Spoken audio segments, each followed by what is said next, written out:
College of engineering.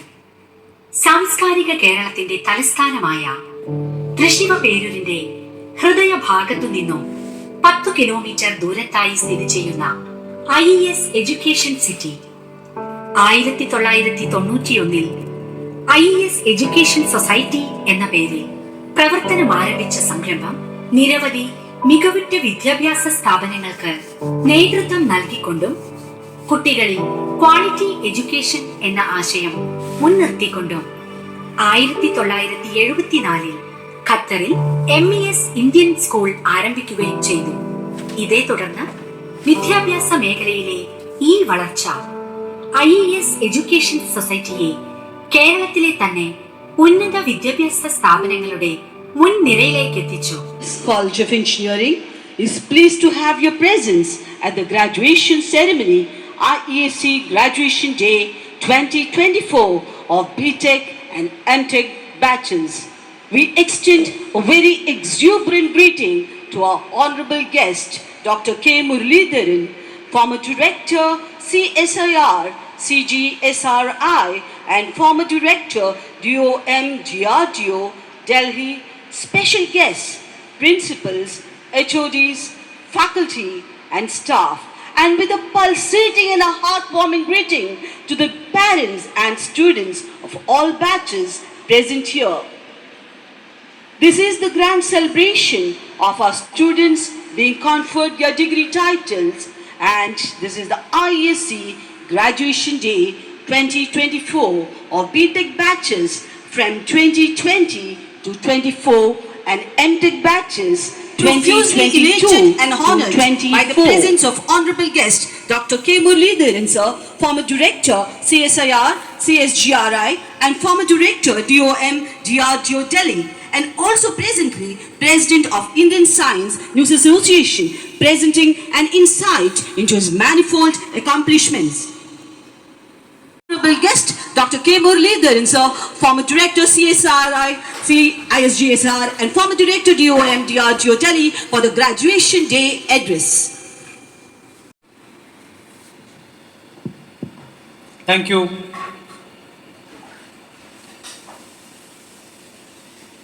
Dear students who are graduating today and their proud parents, the members of the school, the college administration, principal and faculty members of IES Engineering College, invited guests on this momentous occasion, staff members of IES Engineering College. It's my first experience in a formal function. 1983 convocation which I attended, where I received my degree at Banaras Hindu University. We also wore dress like this. It was a very proud moment. All of you must be feeling their proud moment today.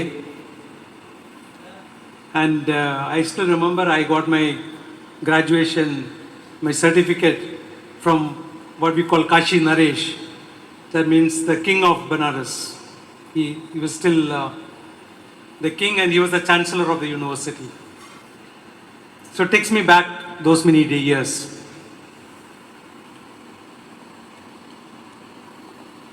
It's a very proud moment for each and every one of you students here.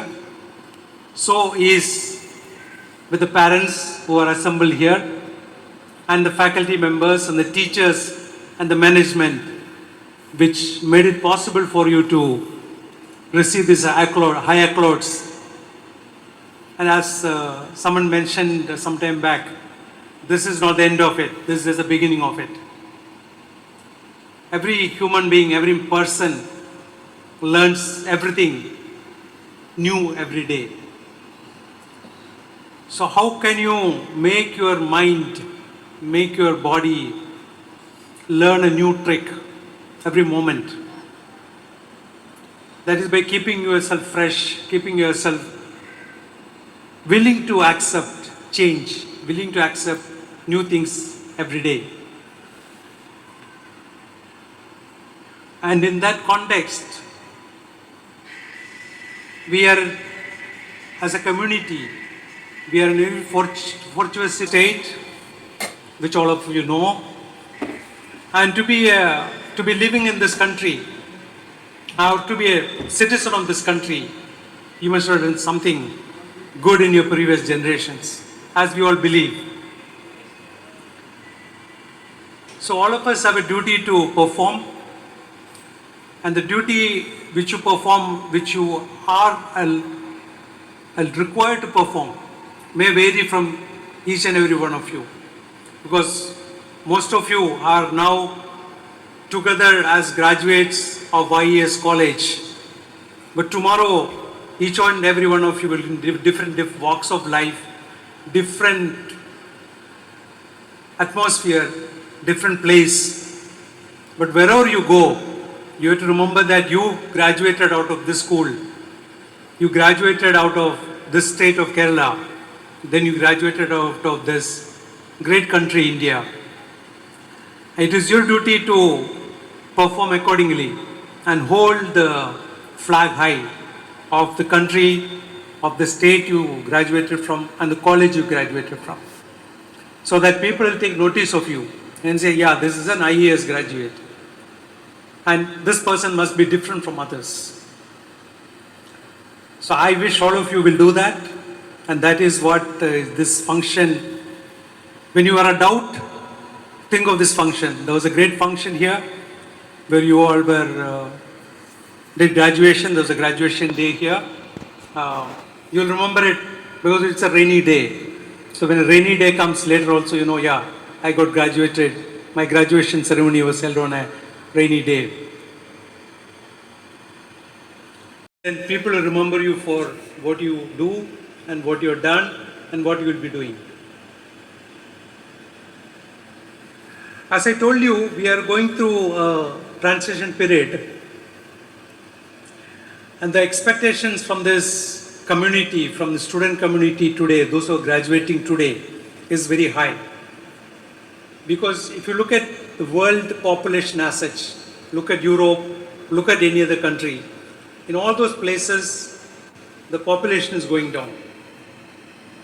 If you look at the statistics, if you believe the statistics which was put up by World Bank and other organizations of late, you'll realize that the employable people in the age group of 30 and below, the number of graduates, number of employable people in the age group of below 30, a maximum from this country. I think it's nearly 70% of the future generation employments are coming to this country. You may not work in this country. You may go to some other country and work for that. But then you are an Indian, you're first Keralite or a Malayali, or you are an IAS graduate. That is what you have to keep up. You have to keep up and live up to that standard, live up to the expectations. That's when you fulfill the promise which you have been imparted, the knowledge you have been imparted, the graduation ceremony, the degrees you are getting today. I don't intend giving a long speech on this occasion. Suffice to say that one or two, maybe 10 of you, maybe 20 of you, maybe even 30 of you might have different ideas. When I graduated, I had different ideas. I did something else also. Later, I ended up with defense research. But many of you may cherish this dream of becoming an entrepreneur. What is the advantage of becoming an entrepreneur? Why should you become an entrepreneur? Please take it from me. It is not everybody's cup of tea.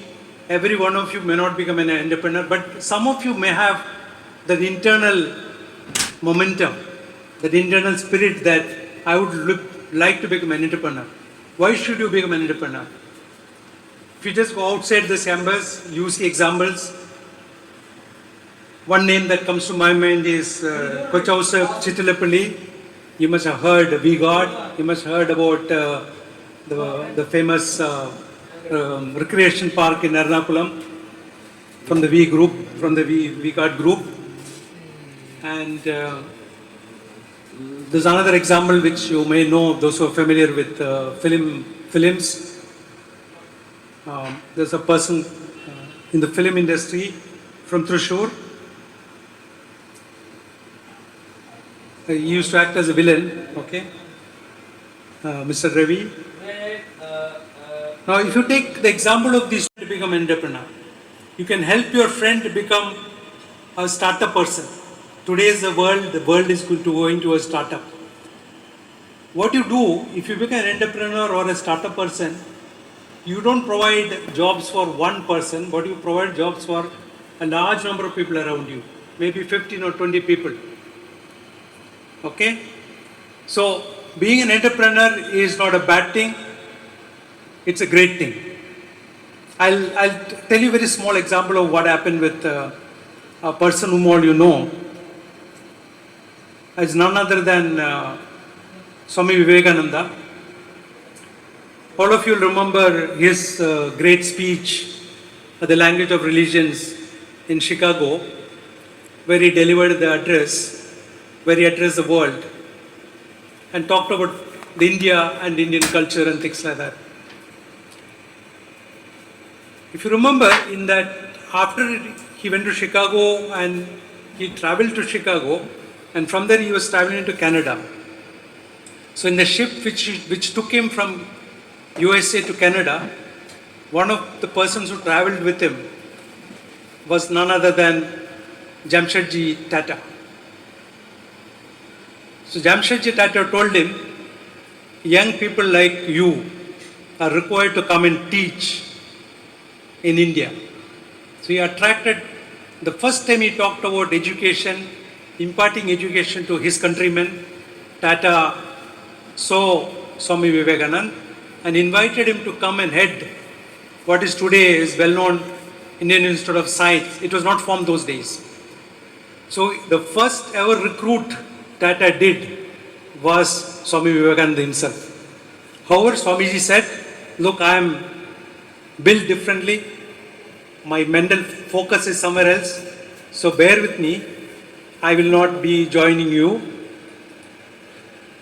Then Tata came to India. He established his empire and things like that.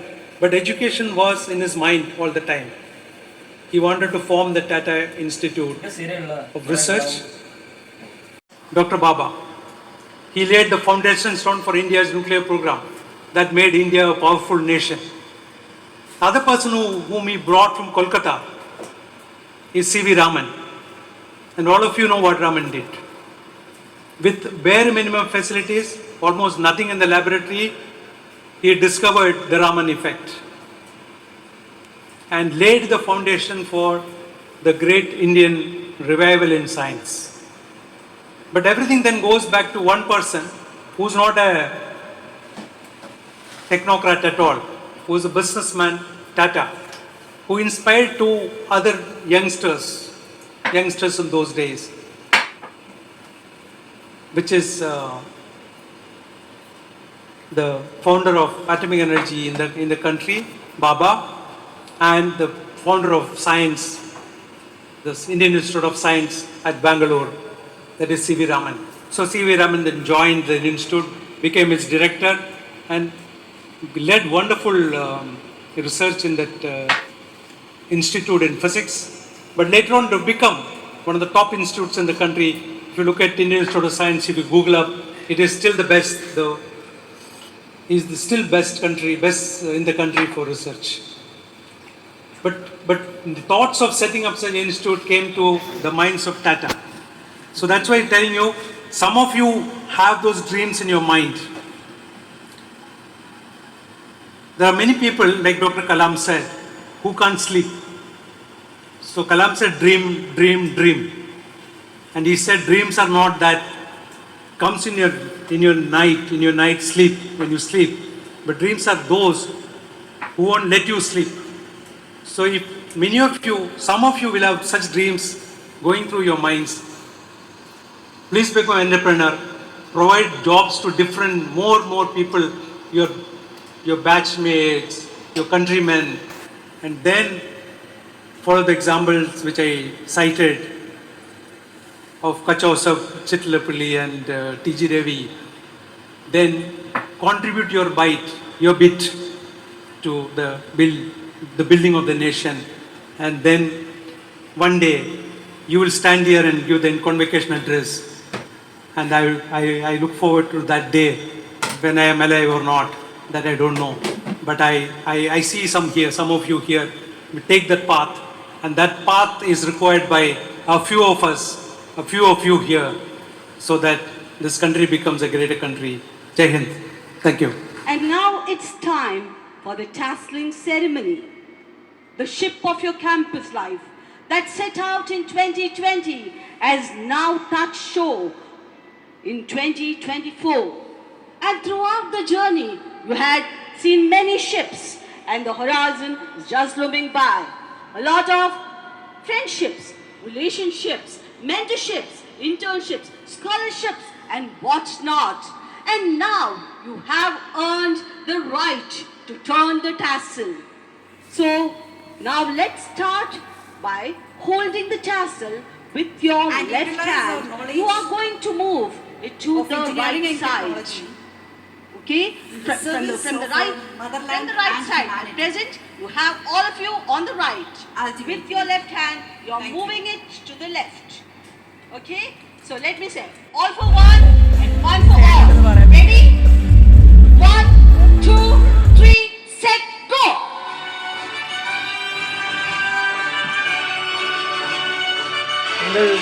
Congratulations! You are graduates! We are glad that you are a grad!